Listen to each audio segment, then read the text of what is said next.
ขายแล้วบ่ขายแล้วฮั่นสวัสดีเปิดห้านค้าล่ะได้แต่ว่าจะดีมีแห้งบ่ธรรมดาอยู่ไปเข้าห้านก่อนเฮ้ยขายดีอยู่บ่ใช่บริมาเวเบิ่งมาเวหาน้องสาวก่อนพี่หน่อยมาแล้วเพิ่นเปิดห้านแล้วมื้อนี้ขายดีรอจนนอนขายเบิ่งก่อนผ่านมาเห็นแวบๆจนพากันนอนขายกระทึกอยู่สบายดีน้องละโดยโอ้ยของเต็มห้านแล้วบัดนี้น้ำมันก็มีเบิ่งตัวนี้ก่อนเลยขวดเท่าไรนี่นะ25,000โอเคน้ำมันอย่างฮึน้ำมันรถอ้ายนี่ติแม่นบ่แม่นเหรอวะมันรถจักรบ่นี่ฮะเปิดยังเป็นทางการแล้วเปิดจังมือเลยนะโดนละบ่อันนี้ไม่ได้เลยสิครับบอกว่าอะไรได้จังมือไหมบายดีเด้อแต่ปีใหม่เปิดตอนปีใหม่พุ่นแหละอย่าขายยังเฮงกูมูเคยนะเขาจะขายเสื้อผ้าบ่ในห้างนี่ตอนนี้นะอย่าขายเสื้อผ้าแบบใดสมมุติว่าอ้ายชื่อนี่เจ้าจะขายยังให้อ้ายตอนนี้สมมุติว่าบ่จักอย่าบอกนะอย่าเศร้าหัวบ่เอาได้บ่จักสิ่งหนึ่งที่เห็นนะบ่าวมักทินรถก็คือน้ำกินก็เอาเดี๋ยวซื้อซอยน้ำหัวเสือก็มีอันนี้น้ำยังตัวนี้เหล้าว่านี่นะเหล้าขาวเมืองนองเหล้าขาวเมืองนองเอาล่ะจะเครื่องขวดเครื่องจิ้นแท้ๆคันมีมูลนี่ว่าน้ำเปล่าเลยโอเคพอได้ไปเทสไหนพ่อเพิ่นไปเวียกแล้วไปเวียกโดยเวียกยังเราวันนี้พ่อเพิ่นไปนะไปใส่ก่อนไหมยาดอกบริเวณเวียกอันเก่าที่เราออกเลยติตอนนั้นออกแล้วตอนนั้นเนาะเก็บกู้เพิ่นไปเอารถโอเคยาดอกโอเคข้าวก็มีว่าดังในร้านตื่นให้หากันโน่นใช่ไหมไปคอยว่าแสดงนี่หรอ600,000ด้วยเฮ้ยถือเด่น50แล้วว่ะ50 โลบอกผมอ้ายชื่อบางห้าน600,000ปลายผู้ได้วันนี้เจ้าขาย600,000พ่อแล้วใหญ่งามอยู่ในเขาเนี่ยบ้าบ้างนี่เขางามบ่เนี่ยงามอยู่มีเจ้าไอ้เบิ้งอีกโอ้ขายเป็นไปเบิ้งไงเบิ้งพอแล้วบัญชีมุดเข่าได้ฮะนี่กันข้าวอะไรบ้างนี่ยังอยู่โบยากนะโบต้องยากโบมีปัญหาเดินครับนี่ยังไงอะไรเนี่ยไปลองกินจักอ่อน600,000 กีบประมาณใช่ป่ะเงินไทยกับโบฮอดพันน่ะ700-800เปิดนี่ให้บางทีมียังนำนี่เปิดให้บางนี่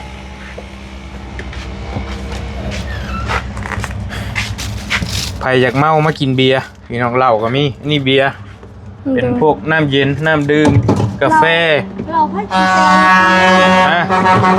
เราให้กินบ่เบิ้งตัวนี้ได้หรอกตัวนี้กระแลมขนมนมแซ่บบ่แมนอันละ3,000อันเท่าไรตัวไหนลูก3,000 กีบตัวนี้เป็นน้ำเย็นเป็นกาแฟกระป๋องเท่าไรแบบนี้ปองเท่าไรไหม10ไม่ขายกัน15เขาไม่ได้เป็นคนขายเด้แม่ไม่ขายใช่ไหมแม่เป็นคนขายแต่บอนเซอร์ก็มีครบมีน้ำเป๊ปซี่อันนี้ก็แม่นบ่ลูก แม่ นี่ก็แม่นคือกันโอเคโอ้มีกระทิงแดงมีน้ำอย่างสติงบ่น่ะ สติงตุ๊กหน่อย มีเบียร์มีเอ็มร้อยอย่างมีครบวัดนะพี่น้องนี่คือกันโอเคขายได้มือเท่าไรลูกต้องถามแม่อีกบาทเดี๋ยวมานั่งพี่ก่อนโอเคแต่ว่ามีครบแล้วมีครบบัดอยู่พี่น้องไอ้เนาะมีข้าวมีน้ำได้มือจักแสนสะดาว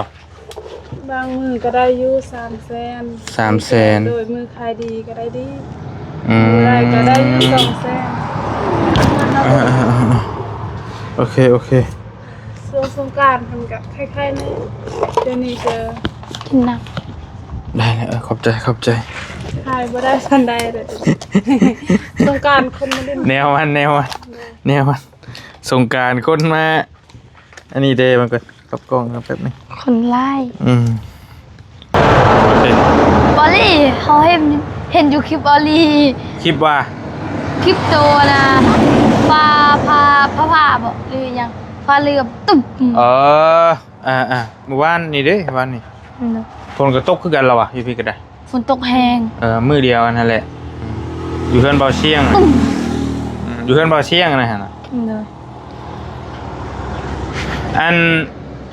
ไปเอาน้ำเย็นมากินไปลูกไปเจ้ากินยังบ่ไอซีเรียงคุณเจ้า เลย นั่งไว้กินยังเอามาให้เรากินสปอนเซอร์บ่กินยังกินน้ำโคกบ่เอามาลดเอามากินก่อนแล้วจังว่ากันเจ้ามากินยังกับว่าเอามาให้แม่แล้วน้ำเนยเอามาลดขอบใจเป็นเอาน้ำเปล่ามาให้โอเค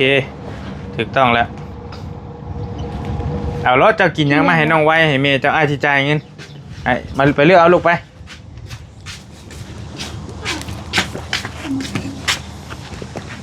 เอาเลิศเสีย กินยากแล้วบัดนี้คิดยากแล้วบัดนี้เป็นคนที่ซื้อให้คิดยากบัดนี้เอาหรือสิกินขนมหรือสิกินหยังแล้วแต่เอามา เขาจะกินมี สิกินมีก็เอามีมา เด้อ เอามาจากคอเอามารถมีอันนี้บ่ไอ้นางไว้เอาหยังเอามา อยากลองซิมเบิ่งบ่เคยซิมจักเทื่อ มีหยังเฮ้ย จักคือกัน เบิ่งฮะ มีอาปากเพิ่นเอิ้นจ้ะ มีอ้าปาก มีทากนี่ แต่ว่ามีภาษาลาวนำมาลาทางรสชาติเผ็ดหอม มาลาทาก เท่าไหร่อันนี้ลูก มาลา แปะ 18,000เพิ่นขายเซาหาทาอยู่นะ เอ้า เพิ่นขาย บอก มันเป็นยังเขาอยู่บ้านนอกก็ขายถึกแน่นอน เจ้าต้องขายบ่ต้องเอากำไรหลายเอา 1-2,000 เอาลูกค้าเอาให้เมียเจ้ากินบ่คนละอันเด้พอดีแล้วถูกแล้วกินบ่กินก็แล้วแต่อ้ายสิซื้อให้จะเอาคืนไว้ก็ทุแล้วแต่ บ่เอาคืนแหละสิกินแหละเขาสิซิมลง สิชิมยังบ่ทันได้ชิมบ่ โดย อืม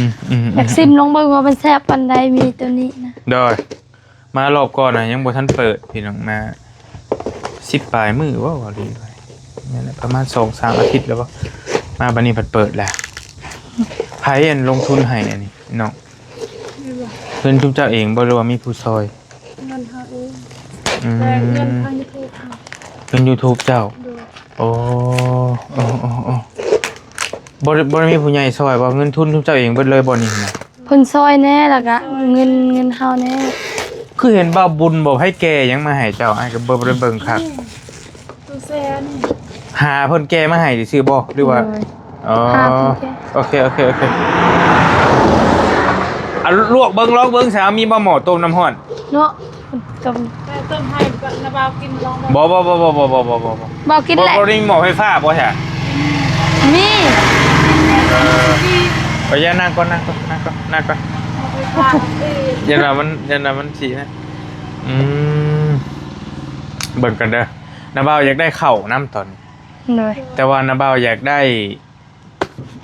เป็นกระสอบน้อยๆนะยังให้เจ้าแบ่ง โอเค อาจจะไปยายให้กับเจ้าจะมีบอกกระสอบน้อยเจ้า บ่มีบ่ได้ซื้อ สามบาทไอ้ายซื้อมาแต่เซโปนซื้อมา80 โลให้กับเจ้าเฮ็ดถุงละ10 โลนะ เนาะ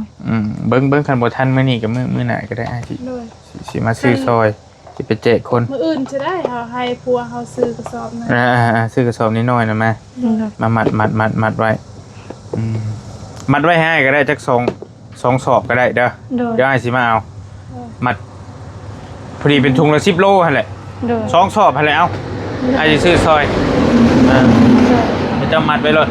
2 สอบกับล้าน2พอดีแล้วสิซื้อซอยสิไปแจกเขาเจ้ามีเวียดมีส่วนหลักก็มีเวียดเนาะมีไทยก็มีลาว เนาะมีแต่มีเวียดและเพิ่นกินอยู่นี่หักซื้อมีไทยมันก็แพง ก็แม่นอยู่แม่นความเจ้าอยู่ ทำมาแซ่บก็แซ่บแต่มันแพง เบิ่งให้อ้ายเบิ่งดูไม่หยังแนวกินบ่นี่กะอุ้ยมันแค่เส้นใหญ่ฮะ เพิ่นเอิ้นหยังเกาะดิเพิ่นเอิ้นเอาเต้าหู้เนาะ เออ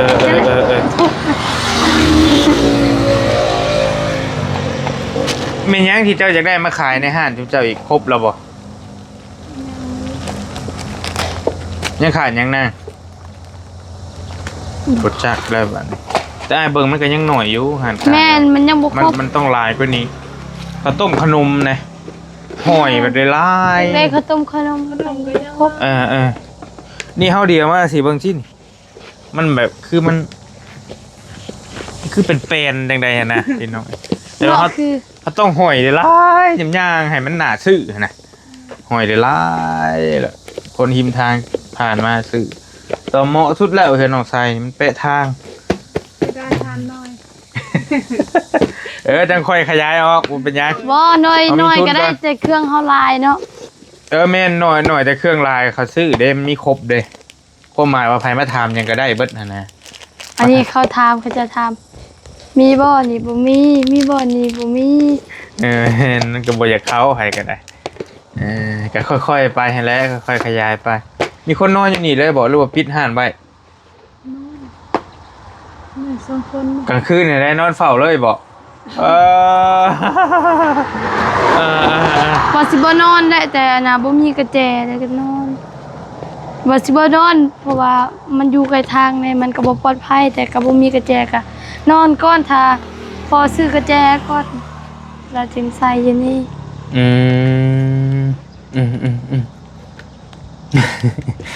บ่มีกระเจล็อกนี่ โดย ว่าดอกว่าอะไรกัน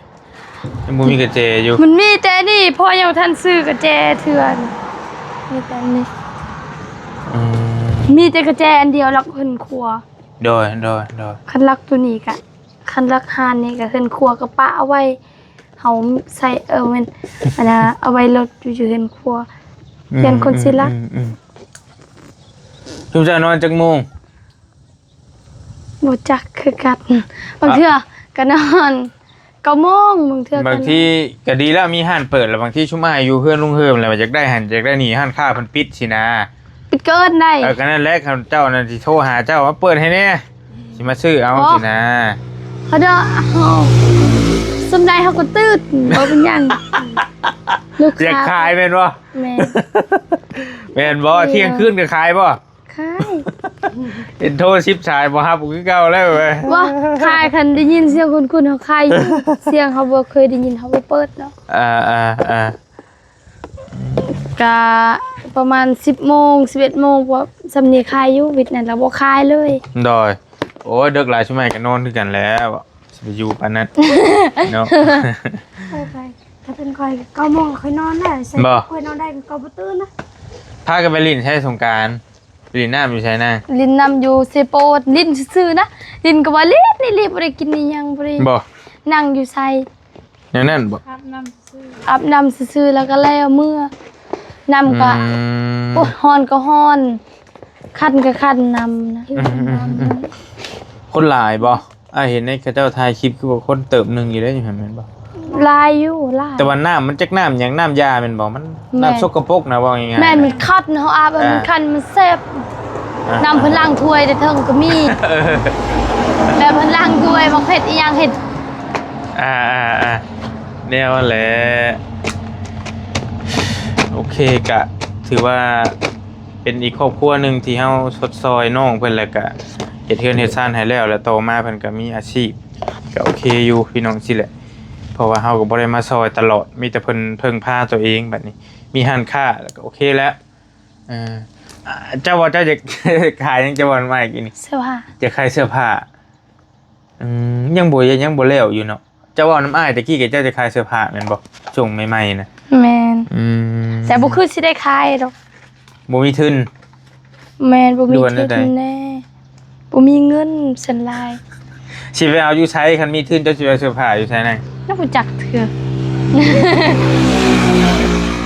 ไปเอาอยู่เวียดมันจังถึก แมนอยู่เวียดพุ่นแหละ แต่ว่าคุณภาพมันก็คือฮู้แหละแต่บ้านเฮามันอยู่เวียดอ้ายก็ว่าโอเคแล้วนะ แม่นเพิ่นใส่เท่านี้ก็มีแต่เสื้อผ้าเวียด มาขายอยู่ใช้บาทนี่จิมันสิบ่เต็มเบิดบ่หันเจ้านี่สิมาไล่สดขายบ่ขายแบบใดนะ ขายหน้าทางนี่แหละไหลสดก็ไล่แหละ ขายหน้าทาง ขายหน้าทางมึงสิขี้พุ่นบุก เนาะ มันต้องมีห่านไหมห่านกระจกโชว์คักเป็นสิขายเสื้อผ้าห่านแบบนี้ไอ้ว่ามันบ่เหมาะบ่ได้เฮาสิห้อยแบบนี้ขี้พุ่นก็เบิดรถแล่นนี่ เนาะ บ่ เสื้อผ้าบ่งาม มุนว่าแท้ๆต้องเฮ็ดห่านไหมยับไปอีกห่านนึงก็จะมีทุนอนาคตจังว่ากัน เป็นตู้กระจกขายแต่งงามๆแต่ต้องมีทุนแน่คือว่าอะไรเฮ็ดได้ เลย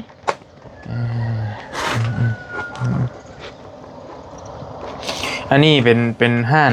น้ำกันบ่สาวๆห้านครอบครัวห้านบ่ว่าชื่อว่าห้านเจ้ากับบ่แม่นผู้เดียวกับบ่แม่นของพ่อก็แม่นี่ โดย ขายน้ำกันซอยกันเฮาก็บ่ได้ขายเฮาก็ไปโรงเรียนเด้มีแต่แม่กับน้องขายแม่บางเทื่อแม่กับน้องไว้กับบ่แม่นน้องไว้กับพ่อหลายคนนะเราพาโรงเรียนกับเฮาแน่แล้วก็แม่แน่อยู่นำกันหมดไอ้นี่แหละ พ่อแม่อยู่มันอยู่เฮือนนี่เฮือนพุ่นกะล็อกเอาไว้มันมีคนลินอยู่พุ่นเธอหันไม้เด้ ให้กันอยู่นี่หมด เดี๋ยวสิถ่ายลงแฟนเพจให้นำสิให้ FC มาแวะอุดหนุนเจ้า เดี๋ยว กันว่าไผได้ขึ้นมาทางนี้ก็เพราะว่ามันเหมาะนะมันเหมาะหยังพอหิมทางเลยคนผ่านไปผ่านมาก็เห็นพี่น้อยเนาะอยู่บ้าน อะไรน้อย บ้านอะไรน้อยอย่าลืมซื้อนะอยู่บ้านอะไรน้อยเมืองเซโปนพี่น้องแขวงสวรรณเขตเนาะคนใด ทางไปเก่าเด้อ ผ่านไปผ่านมาก็มาแวะซื้อซอยน้องเพิ่นแน่ห้านอยู่หิมทางนี่แหละอยู่บ้านอะไรน้อยเมืองเซโปนแขวงสวรรณเขต เด้อ มาถามไผกระจักรถดอกเป๊ะทางเจ้าต้องเขียนชื่อป้ายไว้มีเงินห้านซื้อห้านเจ้า ซื้อ เดี๋ยวมันมีซื้อห้านได้เนาะนี่เนาะ แม่ มีซื้อห้านซื้ออย่างนำ เอาไปกดเรียน เขียนชื่อห้านแนวใด บ่จักคือกัน เออ จักสิเขียนอะไร ร้านน้องไซขายทุกอย่างบ่ บ่หัน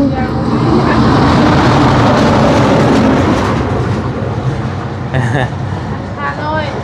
ทานค่าหน่อยคอยทางบ่ เย ตั้ง อะ ชื่อกระตุ้มน้อยอีกแล้ว เยอะกระตุ้มน้อยคอยทีมงานนี่ก็ บ่ จักไปใส่เลยลมพัดมาแล้วกระตุ้มน้อยไป กระตุกหน่อย งานมีแต่เฮ็ดไม้และกระตุ้มน้อยคอยทีมงานแบบนี้ มันเพ่เลยติ มัน โอ้รถ มัน ดุดไปว่าแล้ววะโอเคพี่น้องเลยสไลด์เอาสไลด์มาให้อ้ายนี่สไลด์นะกระฟองน้ำเด้อเอาน้ำจัก2 อันก็ได้อ้ายสิซื้อไปไว้เฮือนลุงเฮิม สไลด์ตัวนี้บ่ โดยสไลด์ล้างจานเราว่าตัวน่ะ เลย โอเค เท่าไหร่แม่เท่าไหร่ เอามาก่อนเอาฟองน้ำ2 อัน2 อัน เด้อ ดึงมาแล้ว เอาแบบนี้เล ซื้ ย อไป เนาะ ไว้เฮือนลุงเฮิมก่อนมาเห็นเมื่อคืนนี่คือสไลด์เพิ่นเบิด เอาถึงยากัน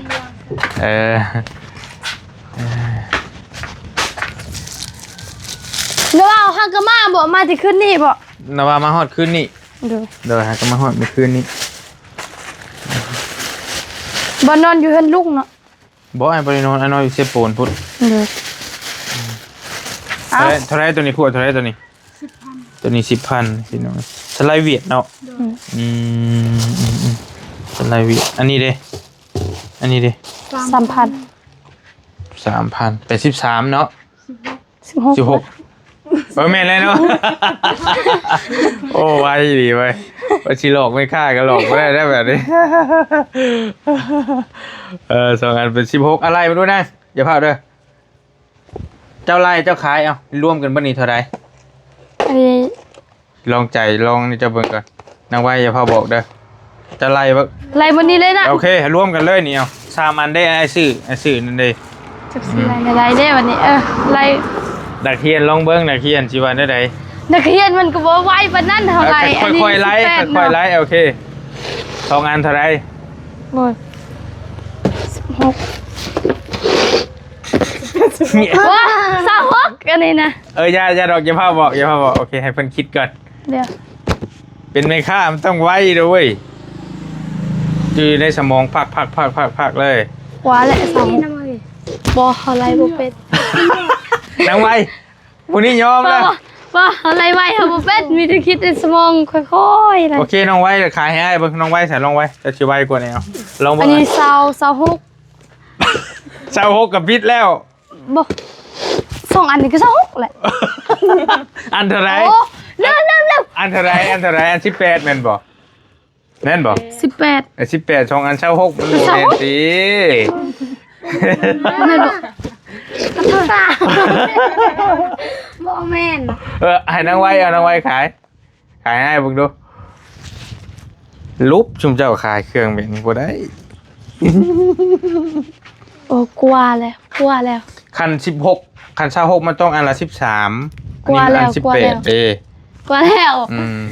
30เท่าใด อันนี้ ก็ ก็3เลยบ่แม่น3 2อันก็3เลย บ่ถูก33ก็ยังบ่ถูกอยู่ สุดคือ 30 อันละ เบิ่ง 33เนี่ย บ่ถูกบ่ เพิ่นสิไล่เด้อ20บวกเก่าเด้20บวกเก่า เป็น38 บ่ 36บวกหรือเท่าไหร่จักและอันนี้ อันก็36 เออ พวกตัวนี้อีก18เท่าไหร่ จัก36แล้ว2อัน36 36บวกนี่18ก็ เบิ่งสาวดาวบัดนี้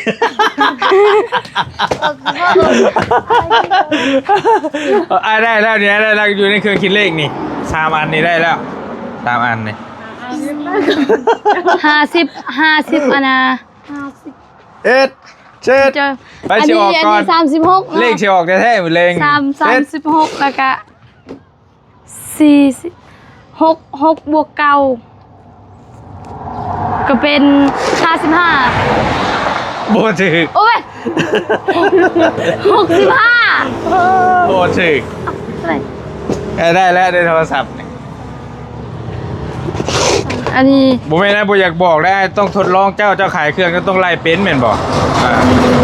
อันนี้ ก็ต้องหัวไว้นิดนึง 36เนาะ ฉันเหลือลูกค้าตัวได้บ่ได้ ก็55 ชาวดาวก็บ่เป็น 55แหละอันนี้ บ่ถูก ถึกบ่54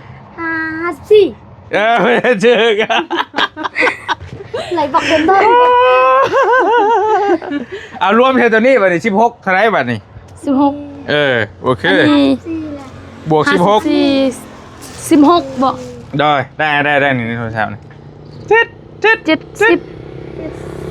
70อันนี้ก็7เว้ยเท่าไหร่ล่ะ 16บวก54 16บวก54ก็อันนี้ก็เป็น60 70 โอ้ถึกโอ้ไว้ชิมเจ้าลุกแท้ๆเลย เอ้าเฮาก็ไล่โทรศัพท์แหละโทรศัพท์ก็มี บางทีมันขับขันได้ล่ะเขาต้องเอาหัวเฮาจังไว้ดิ ลูกค้ามาซื้อบ่เตียอะไร เออ โอ้ย โอ้ เขาก็ให้เขาเล่นให้เอาแหละ เรียนแถวเอาไปสิซื้อหันเจ้าซื้อทุกอย่างอันนี้ก็เรียนแถว เขาบอกฮู้เด้ ไม่ข่าวโอ้ยบ่เป็นได้ไหมข่าวดี อ่าโอเคพี่น้องเอ้ยก็มาอุดหนุนห้านค้าน้อยเพิ่นเปิดห้านค้าใหม่ไล่เงินเฮาบ่เป็นบัดนี่อีกเด้อนี่ได้รถอ๋อโอ้ย บ่เป็นหยังเขาให้บอกกิน คันขายเท่าไหร่ อะไรก็สิเป็น 5,000โอเคบ่ไล่นำกันหั่นเป็น75บ่ได้ก็ได้ ไล่บ่เป็นหยังผมมีทุนมีฮอนคือเบาเลี้ยงเขาลายแล้วเด้นี่เด้ บ่หลาย คือเบาคนเลี้ยงเขาลายแล้วนี่ก็ ได้กำไรเท่าไหร่ถามนี่ขอโทษท่านตัวนี้อันหนึงน่ะ ก็แจ็คนึง โอ้คันขายเบิดแก๊สนั่นบ่ เป็นฮอกไฮซาว25ยานเพิ่นบ่คือ บ่ตอนนี้ก็ยังเขาเจ้าก็ยังว่าแพงแล้ว โดน บ้านเฮามันก็อยากได้เด้ บ้านนั่นเด้35,000 โอ้ขายไปลึกไปลือ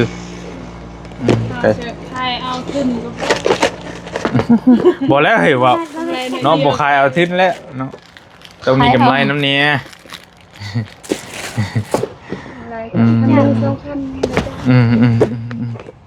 กำไรนิดเดียวก็พอเพราะว่าเขาเปิดหันใหม่เดี๋ยวลูกค้าฮู้เขาก็ขึ้นราคาอีก บ่ได้แหละแบบนี้เนาะเอาขึ้นราคาแล้วรู้ว่าแหละ โอเคจะลุกมานี่หน่อยนึงลุกมาเอานี่ใส่ถุงให้อ้ายอีกนี่มันก่อนเด้อเอาอย่างเด้ยังบ่ได้ถ่ายเห็นคักซ้ํกินตัวนี้เป็นโซนขนมโซนนมก็มีปลากระป๋อง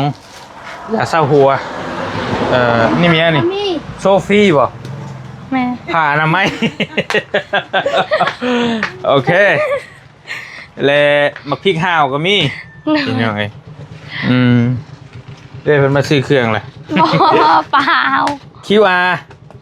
ด้วย ก็มีแต่บ่มีเงินสดก็สแกนได้ เงินตาเขามี ฮะ เงินตาเลย ยังลูกแว่นตาก็มีโอ้เดือมมากเลยนี่ยังไงเหล้าขาวก็มี อันละ25เป็นตา อันละ25,000 เป็นตาผมอยู่ราคา ข้าวสารก็มีเบียร์ก็มีทั้งเบียร์เหล้าเบียร์ เด็บ เบียร์เวียด ดู ยังไง จ้าสักปะ พากันมาแต่สอนบ่ ไปจ้าปะให้หน่อยจ้าปะ เอารถเอาขึ้นรถเดี๋ยวอาจิจ่ายให้เอาให้อีกเอาให้ป้าแล้วนี่ ไอ้ ให้ป้าแล้วนี่ ไหน เอาอีกจะแก้วเจออะไร เอารถเอาอีกเอาให้แม่แล้วนี่เดี๋ยวไล่เงินน้ำมาอีกเด้อเอารถเอารถเอาปืน เลี้ยงว่าเป็นยังเอานี่ให้แล้วนี่ลูกเพิ่นมาโอ้เด้ออันน้ำเย็นๆเอาให้แล้วนี่ ฮะ เอาเบี้ยบอก ไอ้ดังนี้ กินเหล้าบ่คือหยังวะ นายไปน่ะ เอาให้แล้วรถให้โอเคน้ำเย็นผู้นี่เด้ผู้เมย์แล้วเด้นี่เด้ ดิบ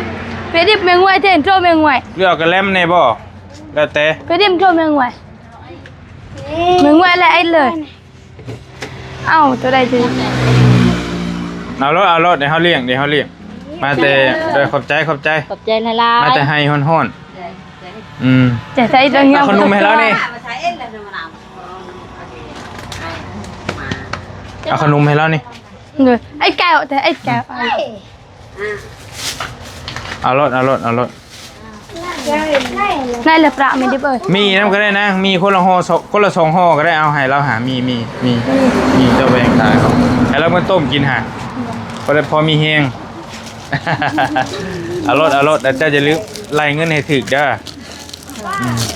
โดย อ้อนอันปะ โดยโอเคเอาให้ป้าเจ้านำ นั่นใจ เจ้าใหญ่เห็น โอเคผู้ใหญ่ลี่ เจ้าไล่เงินให้ถึกเลยนะไอ้บัดนี่ ใส่โทรศัพท์ คักแน่ได้บัดนี่ มาใช้ เนี่ยผักมาเมื่อ เอ็ด เนี่ย ทำอย่างเลย ตื่นแล้วบ่โอ้ ชอบเป็นยังนะชอบเป็นยังนะอืมอาจูอันลุง มียังระบาดนี่ฮะ ป้ามือจนสั่นป้าเฮาหิวข้าว มียังเลย มึงมือเพิ่นสั่นนั่นนี่หิวข้าวยังบ่ต้องกินนี่เนาะ มียังระบาดนี่เห็นยังระบาด ให้ เอาให้ เรา เฮา เพิ่นให้แล้วเรา ผู้ใหญ่ใจะดี ให้ผู้ใหญ่ใจะดีเพิ่นว่ะใช่น่ะเจ้าชุมเจ้าได้ชุมเจ้าสิกินยังล่ะยังอยู่ ยัง บ่ อยู่ผักเพิ่นอ้าวนะบ่ เอาแล้วขอบใจเด้อขอบใจเด้อขอบใจได้หลาย เราบ่อยากอีกผัก บ่ได้มีนะบ่อยากไป ได้กิน โอ้ยเนาะมานสิเนี่ย จะเอาไปกินลาบกับลาบเพื่อนลุงเฮิมเท่านั้นแหละสะอย่าไปลงหันขอบใจเด้อขอบใจเด้อ ขอบใจ ดีแล้วอยาก มักเข่งธรรมชาติเด้กินเอาเองพักยังเพื่อนพักยังอันนี้ ข้างหน้า กินดิบได้เลยบ่ บ่ โอ้หนึ่งเอาหรือต้มเอาเนาะ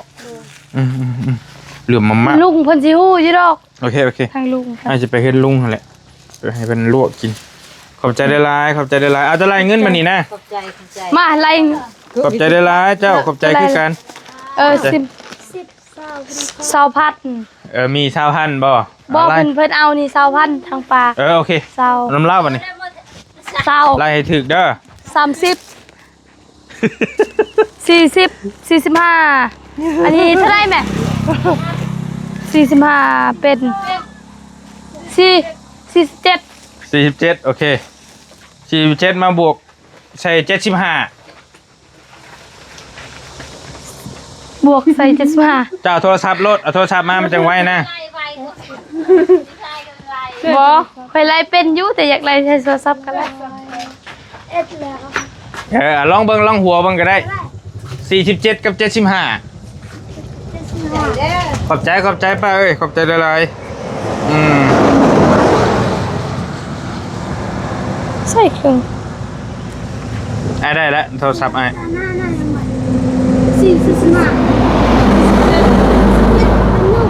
บวก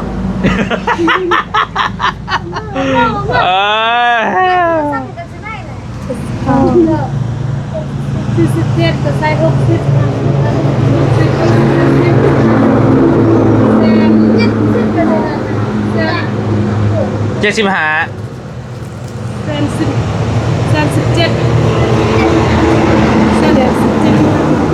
รถเด้อโอ้รถหลายครับ บ่แล้ว จะไล่โทรศัพท์เป็น ขนาดไล่รถชายยังบ่เป็นบาทเนี่ย ที่มันก็แล้วโทรศัพท์ อีหล่า บ่อะไรเป็ดนี่ยัง เท่าไหร่ 75นี่ 75กับ47โดยโอเคถูกต้อง ให้สิบ่เป็ด ยันว่าไล่บ่เป็น อะไรอยู่สมองเรา ไล่เป็นก็ดีป้าน้องไว้มาอยู่พี่ดับหมดเดี๋ยวนี้แต่ก่อนเธอข้าวแห้งในตอนมาน่ะ อย่ารอกคะแนนใจสะอาดกับพ่อบ่เป็นยังแม่เราอ่ะเบิ่งก่อน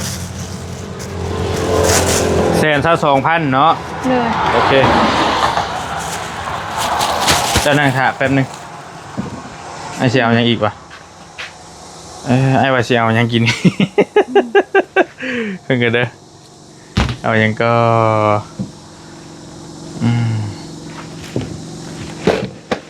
เอามีก็ได้มาให้ไอ้เพิ่มแก๊สหนึ่งไป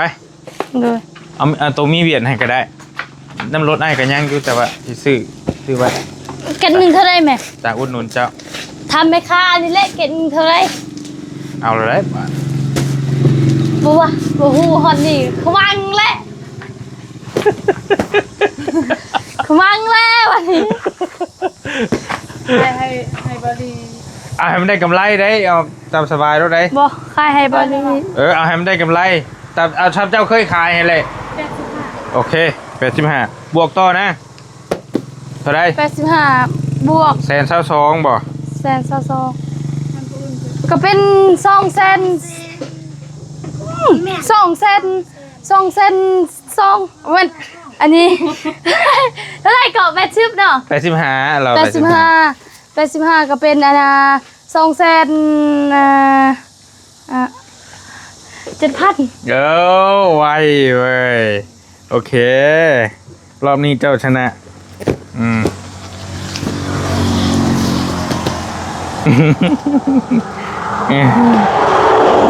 อ่ะเจ้าทอนเอาสมมุติเจ้าทอนไอ้มาไอ้ให้2,500,000 2,700,000เจ้าสิทอนไอ้เท่าไหร่ทอนมา2,500,000บวกลบ เป็นบวก ลบเนาะ ลบสิบวกได้ไหม 2,500,000เนี่ยเงินเมื่อกี้นี่บวก 13 หันเราไว้ดิตอน43ถูกต้อง โอ้ ทอนมา บ่เฮาฮู้แต่เฮา แม่น รวมนี่ทั้งหมดก็เป็น1,700,000 แม่นอยู่วะ 40 เจ๊ตามสบายกินโลด ท่านเท่าไรก็แม่เมื่อกี้นี่จ้ะบ่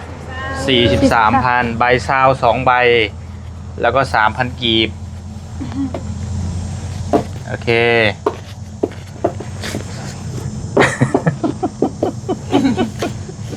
คนซื้อเครื่องลายก็ว่าวุ่นมื้อนี้ เนาะเอ้ยขนาดไอ้มาผู้เดียวแล้วนี่ยังวุ่นอยู่ บ่ โอเค เงินทอนพี่น้องเอ้ย ได้ ขอบใจได้หลายโอ้ยบ่เป็นหยังร่ำรวยเด้อเฮง ขอบใจ ขายได้มื้อละ10 ล้าน20 ล้านเพิ่นเด้อล่ะเด้อห้านค่าน้อยเจ้าเด้อ ขายสำนันโอ้ยไปตายเลย บ่ตายอุ้ยได้เงินภาษีไปตาย ตายเลยลูกค้านี่ขนาดเบาซื้อเครื่องนี่ผู้เดียวเฮาก็ยังสิตายแล้ว ต้นเฮาไปลื่นคือกัน แมนแต่ยังบ่ทันลึงเด้ก็ยังใหม่อยู่โอเคอยู่ดีมีเฮงปังๆเด้อห้านค่าใหม่เด้อย กให้เอาขึ้นรถ โอเคไปเอาขึ้นรถให้อ้ายนี่ เอา ไปป้าไปล้างรถให้อ้ายหั่นแหละโอเคนี่พี่น้องเป็นห้านค่าใหม่นะน้องสาวเพิ่นเปิดแล้วห้านค่าน้อยคอยทางอยู่นี่แหละติดถนนใหญ่ขึ้นมาจากบ้านอะไรใหญ่มาเป็นบ้านอะไรน้อยก็มาเป๊ะทางนี่เลยขาขึ้นนะแม่นอยู่ซ้ายมือขากลับมาแต่ชายแดนเวียดนะแม่นอยู่พี่อยู่ขวามือขาขึ้นมาแต่เชโนหันอยู่ซ้ายมือว่าซั่นดอกเนาะพี่น้องเนาะก็เป็นห้านค้าใหม่ทางน้องไส้อันนี้ก็เป็นเฮือนที่ทีมงานเฮาเฮ็ดให้เพิ่นก็มีเงินพอมีทุนเนี่ยก็เปิดห้านค้าใหม่เป็นเงินหมุนเวียนดำรงชีวิตต่อไปว่าซั่นก็เป็นการดีการค้าการขายพี่น้องเนาะขายเครื่องอยู่หิมทางนี่เลยอยู่ดีมีแห้งฝากมาอุดหนุนน้องๆเพิ่นแน่ไปก่อนพี่น้องบ๊ายบาย